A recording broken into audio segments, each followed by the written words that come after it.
To discuss this, I'm now joined by the Heritage Conservation Manager at the South African Heritage Agency, Ben Maswinga, and Deputy Director at the TRC Unit in the Department of Justice and Constitutional Development, that is Thapelo Mokushane. Gentlemen, a very happy Heritage Day to both of you. Thank you so much for your time and for joining us. Ben, perhaps let's begin with you. I mean, this is the largest repatriation to date. What challenges or complexities did the repatriation process entail, particularly in terms of the coordination with authorities in Zambia and Zimbabwe, compliance with international protocols and agreements, as well as just ensuring the dignified and respectful handling of the remains throughout this journey? Good afternoon to you and a happy Heritage Day to your viewers. Yes, it's a very complex process that is also the continuation of the work that started with the TRC following the end of apartheid.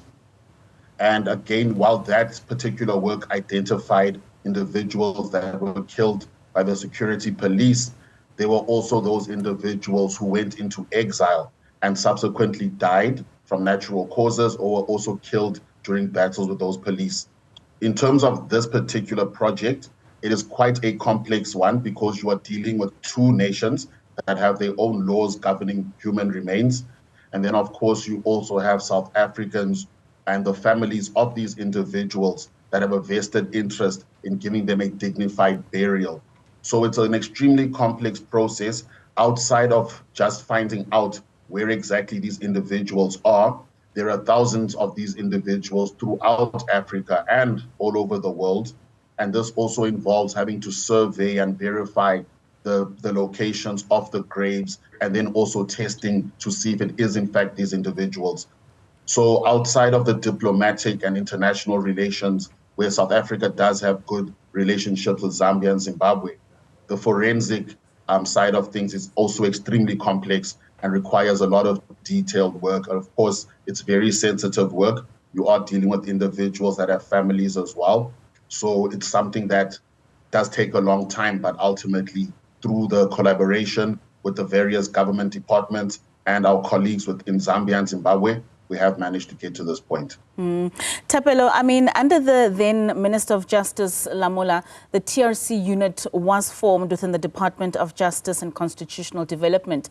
Just talk to us in terms of what role does the TRC unit play in facilitating the repatriation of these human remains, and how does this work align with the unit's broader mandate to promote truth, justice and reconciliation in a post-apartheid South Africa?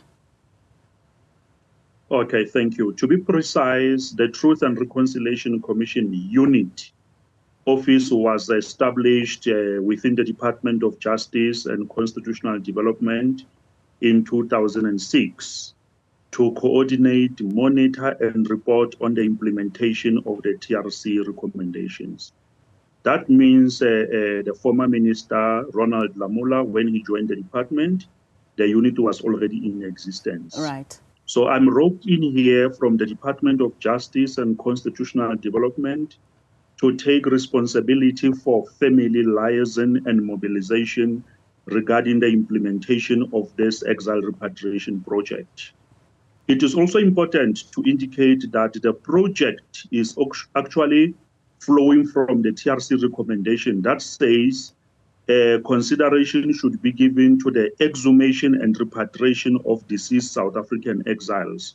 What this means, it therefore means it is actually symbolic reparation for families who have been yearning over the years for the return of the remains of their loved ones who left the country during the days of liberation struggle, that is 1960 up to 1990, and that is also the TRC mandate period. Now, why family liaison and mobilization in this regard? Because this speaks directly to the situation of family. This helps them to reconnect with their loved ones since they were not in a fit position to repatriate them themselves. And also this contributes to healing and closure for the families. You would also understand, or rather you should understand, that the families were enabled, with the assistance of Freedom Park's Interfaith Committee, to attend the pre-exhumation proceedings in both Zambia and Zimbabwe, respectively, so that they could spiritually connect with their loved ones, perform appropriate family rituals, as well as conclude the process with spiritual repatriation, so that when the remains are finally repatriated tomorrow, the first set of remains, 42 of them, all those who have been positively identified, are arriving tomorrow in the afternoon at Waterkloof Air Force Base.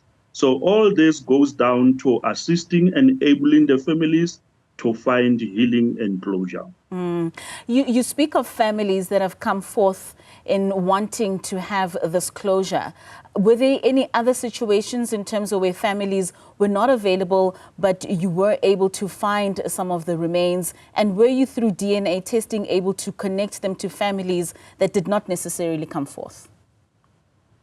In respect of this particular project that will be launched by the President on the 27th of September 2024 at Freedom Park as the Exile Repatriation Project, all the families that participated were requested to sign consent forms, implying that they granted permission for the exhumation as well as subsequent repatriation to be conducted. So we did not go on our own without the consent of the affected family members. So that's what it implies. And that should also be noted that there are between 1,000 to 1,500 deceased exiles, South African exiles, whose remains are also likely to be repatriated. At this point, we are not sure if all of them are going to be, but so far, all the families that participated were traced, were properly briefed in respect of understanding all the processes that are going to unfold, starting with pre-exhumation proceedings, the actual exhumations, as well as repatriation and subsequent reburials that are going to be conducted in different provinces in this country. Ben, I mean, lastly, in what ways does this repatriation process just reflect on the broader efforts to confront our historical injustices and addressing the legacies of apartheid in our country? I think it's extremely... Sorry, Thapelo, can Ben go ahead for that? Yes. Thank you. Okay. Sure, thank you. I think, again, it's extremely important just to note that the resistance and liberation movement was not restricted to South Africa alone. There were several countries within Southern Africa and globally that also played a role in this. So when it comes to Heritage Day or Heritage Month in particular, I think it is quite important to note that those who paid the ultimate price were also being assisted by other countries within the region. So South Africa's heritage is not limited to just South Africa. It is a regional and a global heritage. And again, the anti-apartheid movement was a global movement. So this particular repatriation, while providing healing for the families and for the nation at large, is also a reminder of the role that several other countries played in terms of the anti-apartheid movement. Right, gentlemen, thank you so much for your time and for the inputs that you have made within this process of repatriating these remains to South